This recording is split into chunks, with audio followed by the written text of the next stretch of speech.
Den ursprungliga kyrkan som uppfördes i början av 1100-talet var sannolikt en stormannakyrka knuten till ett lokalt gods som enligt olika källor lär ha funnits i Ljungby under tidig medeltid. Kyrkan byggdes ut kraftigt vid slutet av 1200-talet och den då treskeppiga medeltidskyrkan, som vi kan se på den här teckningen, var en av de största i Kalmarbygden.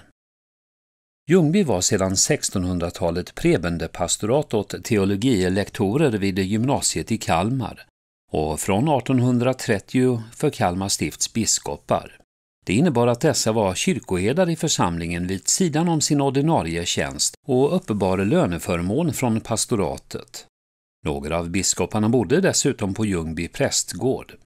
Den sista innehavaren av kyrkoherdetjänsten i Ljungby prebendepastorat var biskop Henry William Totti som avled 1913. I och med att Kalmar stift införlivades i Växjö stift 1915 upphörde pastoratets rang som prebende och erhöll därefter egen kyrkoherde.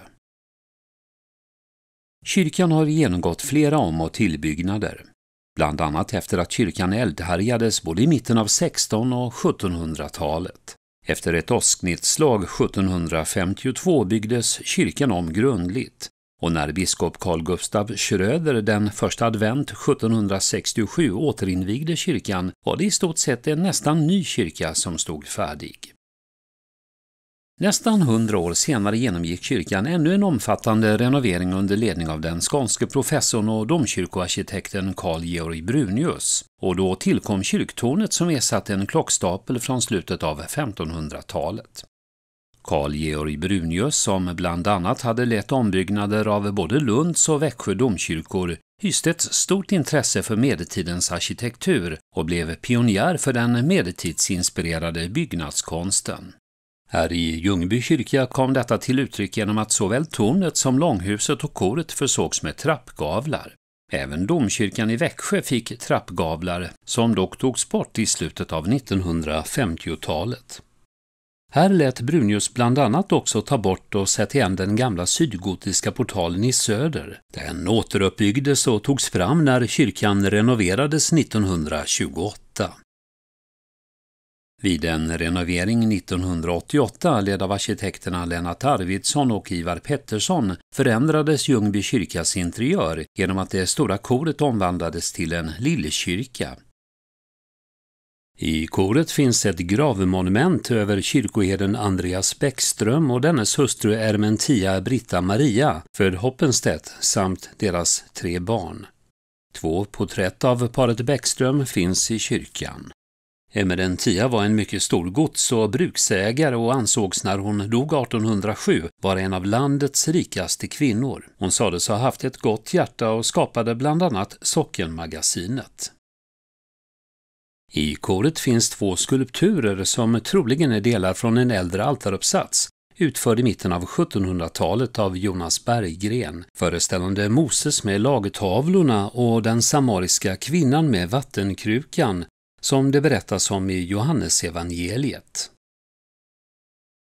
De färgade glasfönster som finns i koret är från när kyrkan renoverades i mitten av 1800-talet, då alla fönster byttes ut. Men korset i glasfönstret hör ihop med en altaruppsats som Jonas Berggren skapade 1767. Den altaruppsats som idag finns placerad på södra väggen ersattes 1924 av en altaruppsats skapad av Stockholmskonstnären Nils Asplund och som idag finns på norra väggen. Även det gyllene korset som idag finns ovanför södra ingången var förmodligen altarprydnad, ritad av Brunius i samband med kyrkans renovering på 1850-talet. Kyrkans triumfkrucifix är skuret 1928 av konstnär Arvid Källström efter att ett gammalt krucifix försvunnit. Den nygotiska predikstolen med ljudtak tillkom vid restaureringen 1857. Vi ska avsluta på utsidan av kyrkan. I kyrkans västra gavel finns sedan mitten av 1800-talet inmurat en bit av en runsten som är daterade till andra hälften av 1000-talet eller början av 1100-talet. Texten lyder i översättning: Fet och Ragna, det lät att rista stenar efter vinterlide. Denna sten har tillsammans med andra stenar stått på den plats där kyrkan sedan byggdes.